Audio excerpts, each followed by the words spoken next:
Hello नमस्कार friend, exam prospect classes के daily GK programme में आप सभी लोगों का स्वागत है। देखिए, अभी देखते हैं हम कल के अभ्यास प्रश्न का सही उत्तर। अभ्यास प्रश्न था हमारा, निम्नलिखित में से कौन सी पुस्तक हर्षवर्धन द्वारा रचित की गई थी। ऑप्शन ए था Harshacharita, option B Ratnavali, option C Kadambari, option D Gita Govinda. इसका राइट आंसर रत्नावली। आइए व्याख्या पर गौर करते हैं। हर्षवर्धन पुष्यभूत वंश का शासक था। वह वर्धन राजवंश के शासक प्रभाकर वर्धन का पुत्र था। हर्षवर्धन ने 606 ईस्वी से 647 ईस्वी तक उत्तर भारत पर शासन किया। हर्षवर्धन की अन्य कृतियां हैं रत्नावली, अतः विकल्प ए सही है।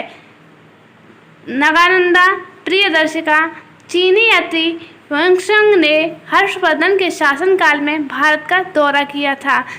उनकी जीवनी हर्षचरित तथा कादम्बरी प्रसिद्ध संस्कृत कवि बाणभट्ट द्वारा लिखी गई, जबकि गीत गोविंद जयदेव की कृति है। देखते हैं आज का पहला क्वेश्चन। कौन सा भारतीय राज्य भूटान के साथ सबसे लंबी भूमि सीमा साझा करता है। Option A Assam, option B Sikkim, option C Arunachal Pradesh, option D Paschim Bangal. इसका right answer option A Assam. देखिए व्याख्या। भूटान भारत सीमा भूटान साम्राज्य और भारत गणराज्य के बीच की अंतर्राष्ट्रीय सीमा है। यह सीमा 699 किलोमीटर लंबी है।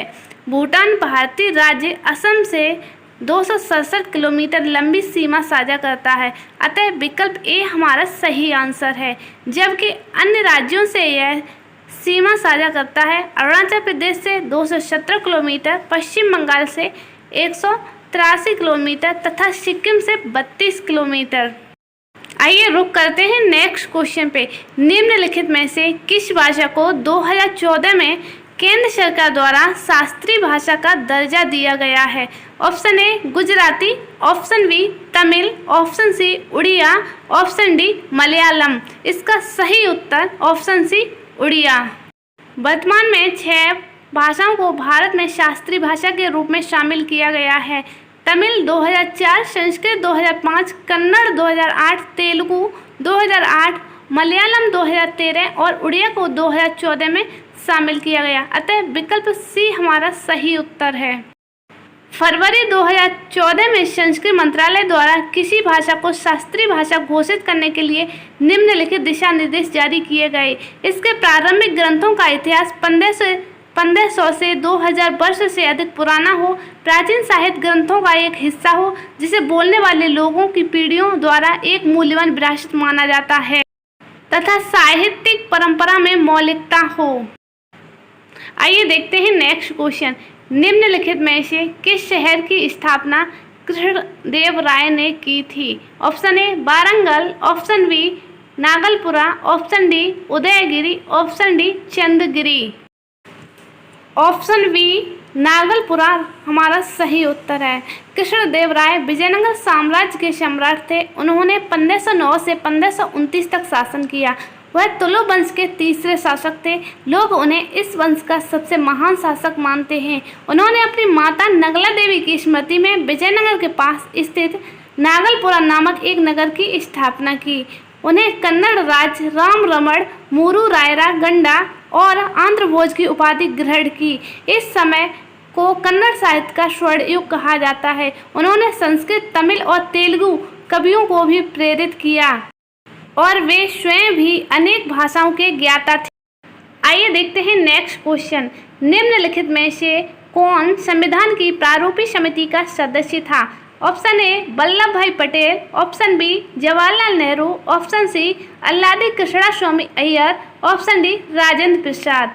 ऑप्शन सी अल्लादी कृष्णा स्वामी अय्यर ये हमारा राइट आंसर। संविधान के प्रारूप पर विचार विमर्श करने के लिए संविधान सभा द्वारा 29 अगस्त 1947 को एक संकल्प पारित करके प्रारूपी समिति का गठन किया गया।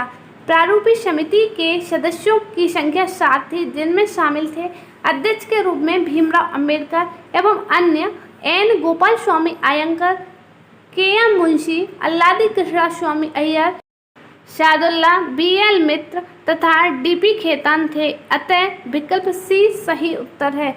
गौरतलब है कि एएन माधव राव को बीएल मित्र की जगह एवं टीटी कृष्णाचारी को डीपी खेतान की मृत्यु के बाद शामिल किया गया। आइए रुक करते हैं नेक्स्ट क्वेश्चन पे। भारत की सबसे लंबी मालगाड़ी का क्या नाम है जिसका हाल ही में परीक्षण किया गया था? Option A Bharat freight, option B India freight, option C super Vasuki, option D Bharat goods. इसका सही उत्तर सुपर वासुकी। हाल ही में भारतीय रेलवे ने सुपर वासुकी नाम से 3.5 किलोमीटर लंबी मालगाड़ी का परीक्षण किया है। अतः विकल्प सी सही उत्तर है। यह रेलवे द्वारा चलाई जाने वाली अब तक की सबसे लंबी और सबसे बड़ी मालगाड़ी है। यह मालगाड़ी छत्तीसगढ़ के कोरबा और नागपुर के राजनांदगांव के बीच चलती है। इस मालगाड़ी में 27,000 टन से अधिक कोयला ले जाने वाले वैगन लगे हैं। देखते हैं नेक्स्ट क्वेश्चन। 17वें प्रवासी भारतीय दिवस 2023 का आयोजन कहाँ किया जाएगा? Option A Indore, option B Varanasi, option C Nai Delhi, option D Patna. इसका सही उत्तर इंदौर। 17वें प्रवासी भारतीय दिवस 2023 का आयोजन अगले साल जनवरी में इंदौर में किया जाएगा। विकल्प ए सही है। 9 जनवरी को प्रवासी भारतीय दिवस भारत के विकास में प्रवासी भारतीय समुदाय के योगदान को चिन्हित करने के लिए मनाया जाता है। इसी दिन वर्ष 1915 में महात्मा गांधी दक्षिण अफ्रीका से वापस लौटे थे। उन्होंने भारत के स्वतंत्रता संग्राम का नेतृत्व किया और भारतीयों के जीवन को हमेशा के लिए बदल दिया। वर्ष 2023 से प्रवासी दिवस मनाने की शुरुआत की गई, जिसे हर वर्ष मनाया जाता है, लेकिन वर्ष 2015 में इसे संशोधित किया गया तथा हर 2 वर्ष पर इसे मनाने का निर्णय लिया गया। देखते हैं नेक्स्ट क्वेश्चन। निम्नलिखित में से किस हवाई अड्डे का नाम भगत सिंह हवाई अड्डे रखा जाएगा? ऑप्शन ए चंडीगढ़ अंतर्राष्ट्रीय हवाई अड्डा, ऑप्शन बी अमृतसर हवाई अड्डा, ऑप्शन सी हिसार हवाई अड्डा, ऑप्शन डी उपरोक्त में से कोई नहीं। इसका राइट आंसर चंडीगढ़ अंतर्राष्ट्रीय हवाई अड्डा। हाल ही में पंजाब और हरियाणा सरकार ने भारतीय क्रांतिकारी शहीद भगत सिंह के नाम पर चंडीगढ़ के अंतर्राष्ट्रीय हवाई अड्डे का नाम बदलने का फैसला लिया है। अतः कथन ए सही है। यह घोषणा पंजाब के मुख्यमंत्री भगवंत मान और हरियाणा के उप मुख्यमंत्री दुष्यंत चौटाला के बीच एक संयुक्त बैठक के बाद की गई। इस हवाई अड्डा परियोजना की अनुमानित लागत 485 करोड़ रुपए है। यह भारतीय विमान प्राधिकरण, पंजाब सरकार और हरियाणा सरकार की एक संयुक्त उद्यम है। आइए देखते हैं नेक्स्ट क्वेश्चन। निम्नलिखित फसलों में कौन सी फसल खरीफ की फसल का उदाहरण है? ऑप्शन ए चना, ऑप्शन बी कपास, ऑप्शन सी मटर, ऑप्शन डी गेहूं।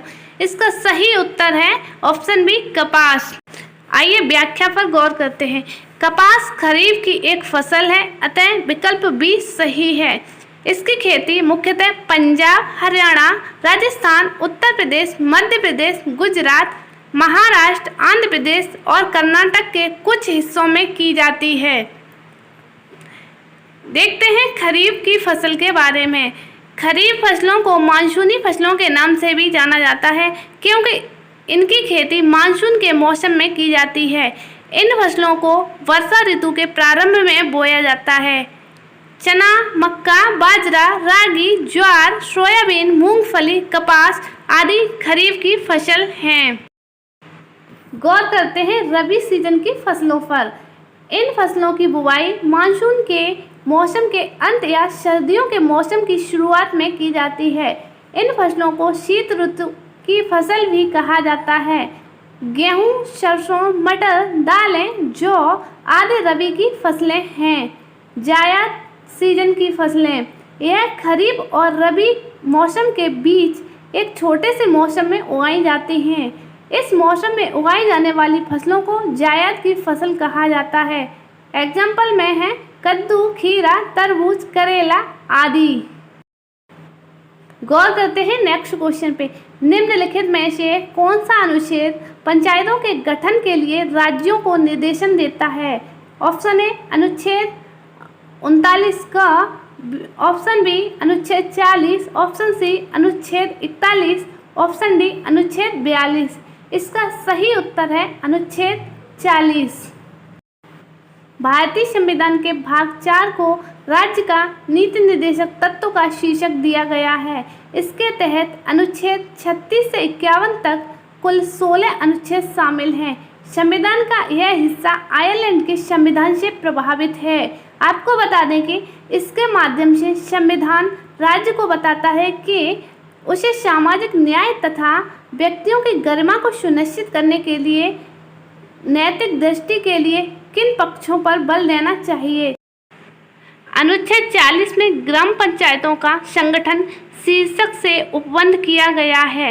इसमें कहा गया है कि राज्य ग्राम पंचायतों का संगठन करने के लिए एक कदम उठाएगा, साथ ही उन्हें कुछ शक्तियां और अधिकार प्रदान करेगा ताकि वे स्वायत्त शासन की इकाइयों के तौर पर काम कर सकें। अतः बी विकल्प हमारा सही उत्तर है। आइए देखते हैं आज का अभ्यास प्रश्न। भारतीय रेलवे के किस क्षेत्र ने पहला अपशिष्ट आधारित ऊर्जा संयंत्र चालू किया है? ऑप्शन ए दक्षिणी रेलवे, ऑप्शन बी दक्षिण मध्य रेलवे, ऑप्शन सी पूर्वी तट रेलवे, ऑप्शन डी उत्तरी रेलवे। प्रिय व्यूवर्स, अपना आंसर कमेंट बॉक्स में देना न भूलें। धन्यवाद।